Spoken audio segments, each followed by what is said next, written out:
kunin natin itong tinatawag na skeleton. Tawag ko rito skeleton eh. Pero pang ano to, pang poste, yung poles na tinatawag. Ayan, pang poles yan eh.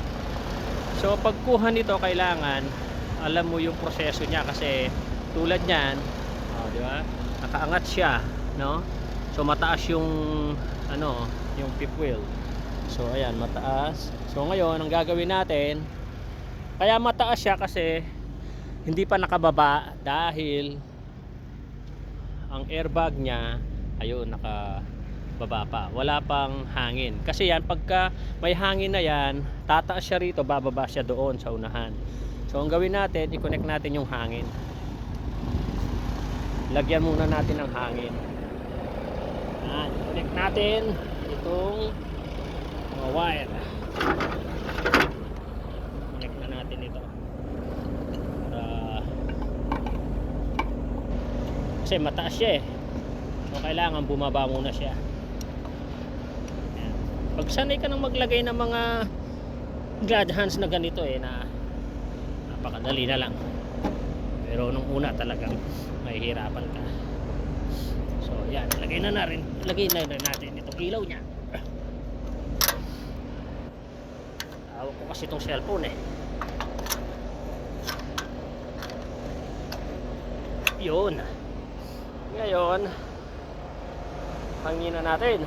I-release natin yung trailer brake. I-release natin yung trailer brake. Ito siya. So, i-release. Yun.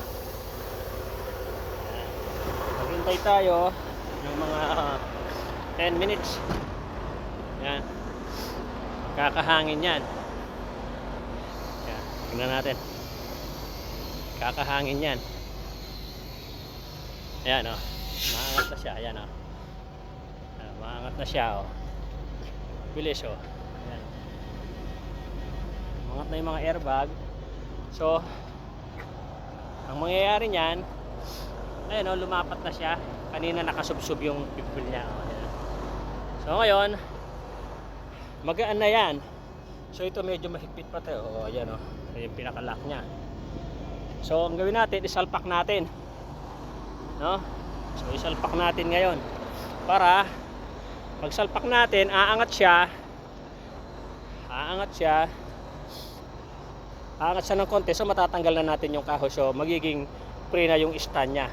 So ito kasi ang nagsisilbing landing gear niya eh, no? Okay, ganyan lang. Mga 10 minutes kailangan, kasi kailangan magkahangin din yung sa likod na yun kasi hindi magre-release yung trailer brake nya. Lahat yan, kailangan 10 minutes hanginan mo lahat yan. So isalpak natin. Isalpak ko na ha.